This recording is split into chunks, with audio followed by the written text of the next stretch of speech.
ஒவ்வொரு வேலை செய்யறதுலயும் ஒவ்வொரு டெக்னிக் இருக்கு. அத தெரிஞ்சுக்கிட்டு நம்ம அந்த வேலைய செஞ்சோம்னு வச்சுக்கோங்க.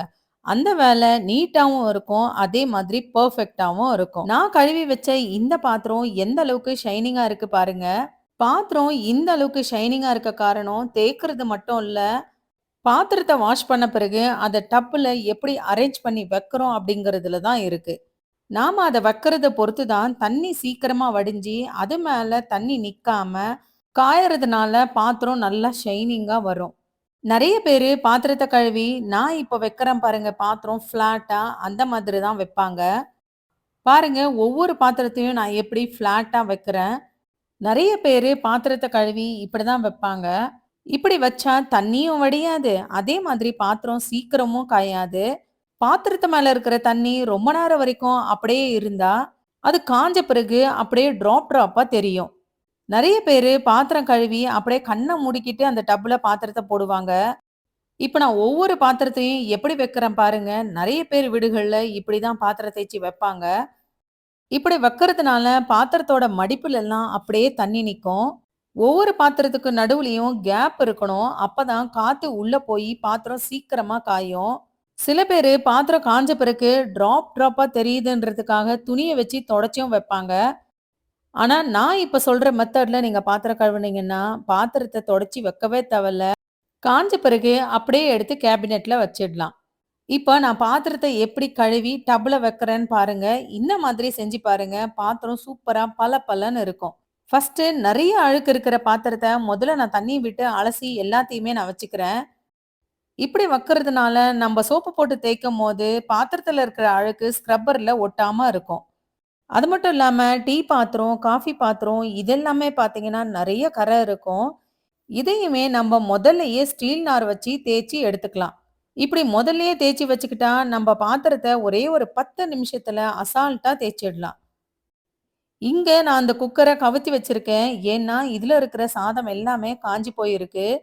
தண்ணி விட்டு அலசி நாம இந்த மாதிரி கவுத்து வச்சோம்ன்னா, மொத்த பாத்திரத்தையும் தேய்ச்சு முடிக்கிறதுக்குள்ள, இந்த குக்கர்ல இருக்கிற சாப்பாடு எல்லாமே ஈரமாகி நல்லா சாஃப்ட் ஆயிடும். அதுக்கப்புறமா நமக்கு தேய்க்கிறதுக்கு ரொம்பவே வசதியா இருக்கும். எப்பவுமே கழுவி வைக்கிற பாத்திரம் முதல்ல கடாய் இருக்கிற மாரி பார்த்துக்கோங்க. இப்போ நான் ஒரு கடாயும், ஒரு பவுலும் நான் தேய்ச்சுக்கிறேன். இப்ப 2த்தையுமே தேய்ச்சு முடிச்ச பிறகு, நான் பாத்திரத்த வச்சு காமிக்கிறேன். பாருங்க, இப்ப இந்த பவுல வாஷ் பண்ணி நான் வைக்கிறேன். எவ்ளோ ஃப்ளாட்டா இருக்கு.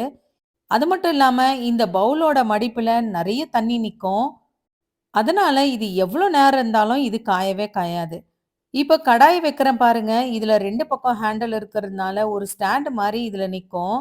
அது மட்டும் இல்லாம, இத கவுத்தி வைக்கும்போது இதுக்கு நடுவுல கேப்பும் வரும். இப்படி இருக்கிறதுனால நல்ல காத்தோட்டம் உள்ள போயி, நமக்கு பாத்திரம் சீக்கிரம் காயும். இப்ப பாருங்க, அடுத்து நான் வைக்கிற பாத்திரத்த நான் எப்படி வைக்கிறேன்னு. பாத்திரத்த ஒவ்வொன்னையும் வாஷ் பண்ணி, ஒரு பாத்திரத்துக்கு மேல இன்னொரு பாத்திரம் வைக்கணும். அந்த 2 பாத்திரத்துக்கு நடுவுலயும் கேப்பும் இருக்கணும்.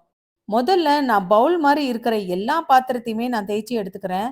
இத வாஷ் பண்ணி நான் ஒவ்வொன்னா எப்படி அடுக்குறேன்னு பார்த்துக்கிட்டே வாங்க. ஒவ்வொரு பாத்திரத்தையும் இப்படி தாங்க நம்ம கிராஸா வச்சுக்கிட்டே வரணும். இப்படி வைக்கும்போது தான் அதுல இருக்கிற தண்ணி நீட்டா வடிஞ்சு, நமக்கு பாத்திரமும் சீக்கிரமா காஞ்சிரும். எப்பவுமே பாத்திரம் தேய்க்கிற இடத்துல இந்த மாதிரி ஒரு ஸ்பாஞ்சோ, இல்ல துணியோ போட்டுக்கோங்க. ஏன்னா பாத்திரத்த இந்த மாதிரி கிரானைட்ல வச்சு தேய்க்கும்போது, கிரானைட்ல நெறைய ஸ்க்ராச்சஸ் வரும். அது மட்டும் இல்லாம கையில புடிச்சுக்கிட்டு பாத்திரம் தேய்க்கும்போது கை வலியும் அதிகமா வரும். அதனால இந்த மாதிரி ஒரு ஸ்பாஞ்ச போட்டுட்டு நம்ம பாத்திரத்த கிரானைட் மேல வச்சு பாத்திரம் தேய்க்கும்போது, நம்ம கை வலியும் அதிகமா வராது. பிரஷர் எல்லாமே நம்ம அந்த கல்லு மேல போட்டுடுறோம். பாருங்க நான் வாஷ் பண்ண பாத்திரத்தெல்லாம் எப்படி வச்சிருக்கேன்னு. இப்படி வச்சா தான் பாத்திரத்து மேல ஒரு டிராப் தண்ணி கூட இல்லாம சீக்கிரமா வடிஞ்சிடும். அடுத்ததா இப்ப நான் பிளேட்ஸ் எல்லாமே நான் தேய்ச்சு எடுத்துக்கிறேன். பாருங்க நான் தேய்ச்சு எடுக்கும்போது கிரானைட் மேல வச்சு தான் தேய்க்கிறேன். அந்த பிரஷர் எல்லாமே கிரானைட் மேல போயிடும். நம்ம கைக்கு அந்த அளவுக்கு பிரஷர் வரவே வராது. ஒவ்வொரு பிளேட்டையும் வாஷ் பண்ணி ஓரங்கள்ல நான் எப்படி வச்சுக்கிட்டு வரேன் பாருங்க. பிளேட்ஸ் வைக்கிறது எப்பவுமே இந்த டப்போட ஓரங்கள்ல தான் நான் வைப்பேன். இப்படி வச்சோம்னா நம்ம அவசரத்துக்கு தட்டு தேவைப்பட்டாலும் எடுக்கிறதுக்கு ஈஸியாவும் இருக்கும். சில பேரோட மைண்ட் வாய்ஸ் இருக்கும். எவ்ளோ பாத்திரத்த தேய்க்காம அப்படியே வச்சிருக்காங்க பாருன்னு. வீடியோக்காகவே காலையில இருந்து சாயங்காலம் வரைக்கும் யூஸ் பண்ண பாத்திரத்த தேய்க்காம அப்படியே வச்சிருந்தேன். இவ்ளோ பாத்திரம் இருந்தா தான் நம்ம ஒவ்வொன்னத்தையும் கழுவி எப்படி ப்ராப்பரா அரேஞ்ச் பண்றோம் அப்படிங்கிறத கிளீனா காமிக்க முடியும். பாருங்க, நான் பிளேட்ஸ் எல்லாத்தையுமே இந்த ஓரங்கள்ல நான் அப்படியே வச்சுக்கிட்டு வரேன். சின்ன சின்ன பிளேட்ஸ் எல்லாமே அப்படியே பிளேட்டுக்குள்ளவே வச்சிடுறேன். இப்போ பிளேட்ஸ் எல்லாம் ஆயிடுச்சு. இப்போ சின்ன சின்ன கப்பெல்லாம் நான் எப்படி கழுவி இது ஒண்ணு மேல ஒண்ணு எப்படி வைக்கிறேன் பாருங்க. ஒவ்வொரு கிளாஸ் வைக்கும்போதும் அந்த கிளாஸுக்கு நடுவுல கொஞ்சம் கேப் வர மாரி பார்த்து பார்த்து தான் வைப்பேன். சின்ன பாத்திரத்த முதல்லயே நம்ம கீழ வச்சுட்டோம்னு வச்சுக்கோங்க, அது சீக்கிரமா காயாது. அதனால தான் பெரிய பெரிய பாத்திரத்த கீழ வச்சுட்டு, மேல சின்ன சின்ன பாத்திரத்தையா நான் வைக்கிறேன். இப்ப நான் கழுவி வைக்கிற பாத்திரத்துல எதுலயாச்சும் கேப் இல்லாம இருக்கான்னு நீங்களே பார்த்துக்கிட்டு வாங்க. எனக்கு பாத்திரம் மட்டும் யாரு கழுவுனாலும் பிடிக்காதுங்க. நான் கழுவுனா மட்டும் தான் எனக்கு பிடிக்கும்.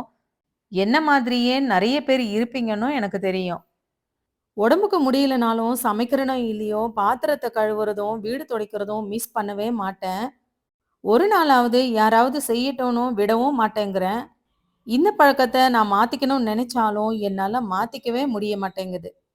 சின்ன சின்ன கப்பு, கிளாஸு எல்லாம் ஆன பிறகு, கரண்டியே தேய்ச்சு நான் எப்படி வாஷ் பண்ணி ஒரே இடத்துல வைக்கிறேன் பாருங்க. இப்படி ஒரே இடத்துல இருந்தா நமக்கு அவசரத்துக்கு தேவைப்பட்டாலும் எடுக்கிறதுக்கும் ஈஸியா இருக்கும். அடுத்ததா குக்கரு, கடாயி இதெல்லாமே நான் தேய்ச்சு எடுத்துக்கிறேன். நெறைய பாத்திரம் இருக்கிறதுனால கிச்சன்ல தேய்க்காம வெளிய யூட்டிலிட்டில இருக்கிற இன்னொரு சிங்க்ல தான் நான் இந்த பாத்திரம் தேய்க்கிறேன். தேய்ச்ச உடனே அப்படியே நம்ம வெளிய வச்சுட்டாலும் சீக்கிரமா பாத்திரம் காஞ்சிரும். நான் வீட்ட இந்த அளவுக்கு கிளீனா வச்சுக்கிறதுக்கான காரணம், நான் வாடகை வீட்ல இருந்தப்ப என்னோட ஹவுஸ் ஓனர் இப்படிதான் இருப்பாங்க. வீட்டு வேலைக்கு வர்ற அம்மா பாத்திரம் சரியா தேய்க்கலனாலும், சரியாவே பாத்திரம் தேய்க்கல. பாத்திரத்து மேலலாம் புள்ளி புள்ளியா எப்படி இருக்கு பாருன்னு மறுபடியும் எடுத்து போடுவாங்க. அத பார்த்து தான் பாத்திரம் தேய்க்கிறதுல கூட இவ்ளோ விஷயம் இருக்கான்னு நான் தெரிஞ்சுக்கிட்டேன். கடைசியா தாங்க குட்டி குட்டியா இருக்கிற பாத்திரத்த எல்லாமே தேய்ச்சு வைப்பேன். இப்ப ஸ்பூன் எல்லாமே நான் வாஷ் பண்ணி இதுல நான் வச்சுக்கிறேன். எப்பவுமே பாத்திரத்த ஒரேடியா தேய்ச்சு வச்சுட்டு வாஷ் பண்ணாம, கொஞ்சம் கொஞ்சம் பாத்திரத்த தேய்ச்சு வச்சுட்டு வாஷ் பண்ண பிறகு, அதுக்கப்புறம் மறுபடியும் தேய்ச்சு எடுங்க. இப்ப இந்த டப்பு ஃபுல் ஆயிட்டதுனால கீழ எடுத்து வச்சுக்கிறேன். அப்பதான் பெரிய பெரிய குக்கர் தேய்க்கிறதுக்கு இந்த இடத்துல கம்ஃபர்டபுளா இருக்கும். புதுசா வீடு கட்டுறவங்க கண்டிப்பா இந்த மாதிரி யூட்டிலிட்டில ஒரு சிங்க் ஒண்ணு போட்டுக்கோங்க.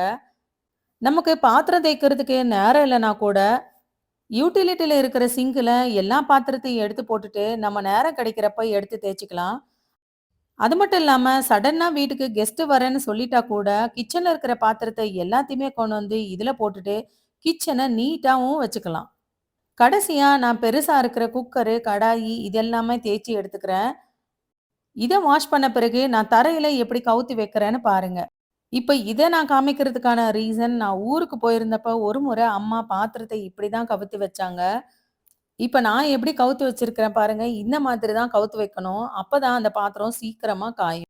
அவ்வளோதாங்க. எல்லா பாத்திரத்தையுமே நான் ஒரு 20 நிமிஷத்துல வாஷ் பண்ணி எடுத்துட்டேன். இது எல்லாமே எனக்கு ஒரு 1/2 மணி நேரத்துல ஈஸியா காஞ்சிரும். நெறைய பேரு பாத்திரம் கழுவுறத ரொம்ப கஷ்டமான வேலைன்னு நெனைப்பாங்க.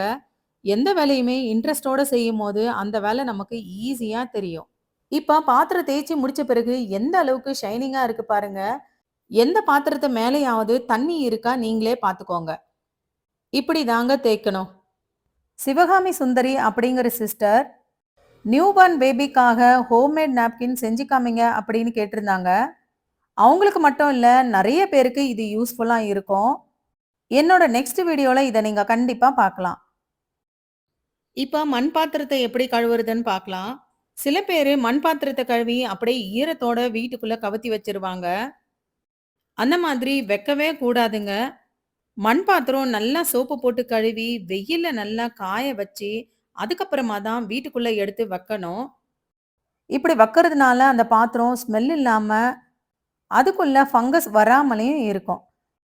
இந்த வீடியோ பிடிச்சிருந்தா, உங்களுக்கு யூஸ்ஃபுல்லா இருந்துச்சுன்னா, நம்ம சேனல லைக் பண்ணி, சப்ஸ்கிரைப் பண்ணிக்கோங்க. உங்க ஃப்ரெண்ட்ஸுக்கும் ஷேர் பண்ணுங்க. Thank you.